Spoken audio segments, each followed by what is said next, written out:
So if you like The Wizard of Oz, you need to jump into these special features, and there's making ofs, there's interviews now, legacy of The Wizard of Oz.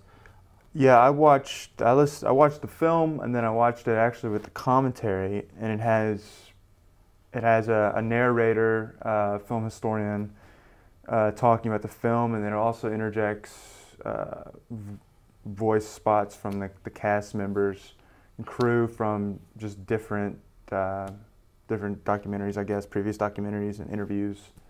So you get a lot of little anecdotes about the set. Mm-hmm. Yeah, I mean, this is one of the most documented, probably next to Gone with the Wind, films ever made. There are actual films based on the making of this film. One being a film in the 70s, I can't think of the name of it, but the film centers around all of the little people being brought in Yeah. at one time, and some of the antics they get involved with on set and off set. They tell some stories in the behind the scenes stuff here too, but I mean, I was never aware how. I mean, Judy Garland was like 16 when she made this. Yeah, they did. It's just she never seemed that young. I mean, I guess that's one of the timeless aspects of it. Yeah, that she's 16 at the time, but that she looks this kind of ambiguous age. You really, I don't know. I mean, you know she's supposed to be young, but I didn't know her herself was 16 years old. Right. Yeah. It's kind of why it's children. I mean, it's a marvel to see what she did at that age and how talented she was, and where she went from there, of course, and the way her life progressed. They talk about that is a little bit sad, of course, but this, I mean, she'll live on forever in this film for sure, as pretty much everyone knows her from it. She said she probably sang Somewhere Over the Rainbow over definitely thousands of times. I mean, every concert she did when she toured, she would just have to sing it from the 40s to the 60s. So there's also a great deal of information on the author that we mentioned earlier, Frank L. Baum, who wrote these stories. There's a documentary on him, as well as a TV movie, which I didn't and don't plan on ever watching, with John Ritter playing Frank L. Baum. That's the one you're telling me about. Yeah, he. I scanned through it. I took a look at it. It was a made-for-TV movie, and it's just not really my cup of tea, but I'm sure somebody out there will enjoy it. So they give you everything. You got trailers. You got there's audio excerpts. It's a whole package. I always thought it's funny that these people are supposed to be babies are actually the same size as the adult Munchkins. Yeah, they don't grow. They're born that size. They're born that size. That's the effect of Oz on people. Oz, it's the magic of Oz. But I mean, just look at all this stuff that's just happening. I mean, you watch this film. You don't even need audio. I don't even think they make movies like this anymore at all. No, they don't. Honestly, they don't. There's a focus. It's spectacle. There's over 100 people in this one shot almost. Yeah. It was nonstop. It was bringing things from the stage onto the screen. There was not an ounce of minimalistic ideas on this set at all. Everything was big and grand and beautiful, and it still holds up today. So, I mean, it's also a type of film that I don't think Dan and I have talked about doing some reviews later of some of the musicals, and it's just a genre that's completely dead. Yeah, no, I have a hard time watching a lot of musicals.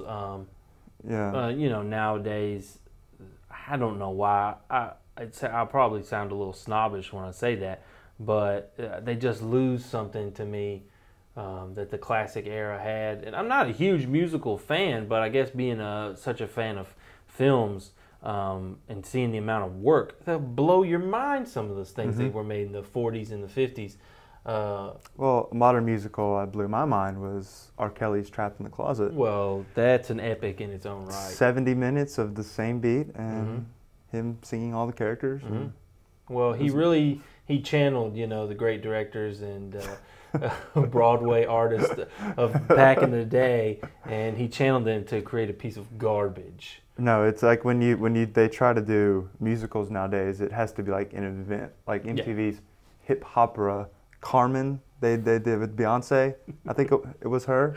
Yeah. They were gonna do it, like they had to do an event because when you have somebody just walking around their barn and then burst into a song like Somewhere Over the Rainbow, that would just throw audiences off completely. Maybe I'm wrong. It's just that's a very American thing, though. Like the musicals of other countries emulated the fact that in an American musical, I think even in a Broadway musical, they just break out in song. Song is natural. It's okay, to sing how you feeling. And my grandmother told me that. My grandfather just absolutely hated that. Yeah, like my wife hates it. Will not watch a musical. When they would go to a show and they'd be talking in dialogue, and then all of a sudden just burst out. He'd be like, "Done. Yeah, this is stupid." A lot of people hate it. A lot of people. Of course, they don't write this off. People see this movie as it's bigger than a musical. It's not just a musical. There are songs in it. This is American. This is what America's culture gave to the world. Hollywood, 1939, without a doubt, you cannot argue this fact. You will lose. Was the pinnacle of filmmaking in this country. We were at the top of our game. In the Gone with the Wind collection, they include the documentary 1939. That goes over how many epic, great movies were made that year. It was the pinnacle of the studio system. It never worked better than that year, and it all started going downhill after that. And this, Gone with the Wind, both came out that year. They proved that. I mean, they are masterpieces. I haven't watched that yet. But we're going to get to that. We're going to do the Gone with the Wind probably in a week or two. We've got it. I've gone through pretty much everything, so I'll pass on to Patrick. You guys are really going to enjoy that because just like this and just like Robin Hood before it, Warner Brothers they're not sparing anything. They're really giving us what we want.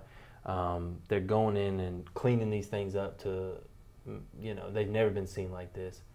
So I'd like to do Snow White too. That's a good we do need to do that. We both have that one. Because that one has terrific special features. If just for a Blu-ray alone. And that's sort of our thing because I don't know. I guess one of our problems is we don't really buy or pick up something we don't know too much about or something that might not be good. So I know sometimes we say it's a review, but it's more just like an overview of us telling you what's in it. An appreciation. An appreciation of it. I don't know how many we're going to do. We're going to be like, this was horrible because that'll take about 1 minute. So we really we want to talk about the things that stand out, the Blu-rays that really stand out to us.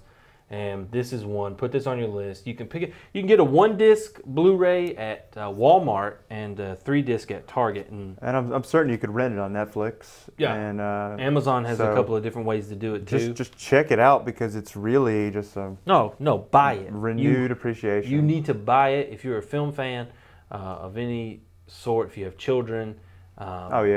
This is. It's a masterpiece, and it's going to lead us right into Gone with the Wind, which to me is the ultimate. So you guys can look forward to our Gone with the Wind review coming up here in a couple of weeks, and that one might be a long one because I got a lot to say about that. Another quick note that I just remembered about this film that a lot of people don't know is this film, when it came out, lost money. It didn't even do very well. Yeah.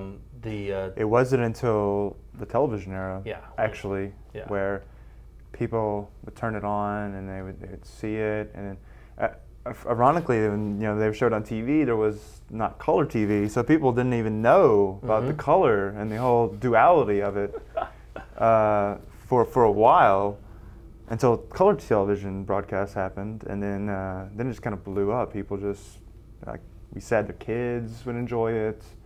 The family can enjoy it. It's really just... It's magical. Kind of just the ultimate family film, I guess. It is without a doubt. And if you have a family and a Blu-ray player, pick it up, enjoy it. And we got anything else? I think that's it. I'm Daniel Carter. You can check me out, DM Carter 21 here on YouTube. I'm Patrick Alsbrook. You can reach me at Oh No It's Gojira. on YouTube. So, and if you haven't subscribed to the Blue Inferno, subscribe, and you know, keep up to date on all the Blu-ray reviews. We enjoy watching those that everyone does. And sorry we've been gone a while, but we're back, and we're gonna be pumping these things out. Yeah, we got a lot on our list, so we're gonna get through them. All right, guys, we'll see you later. Have a good one.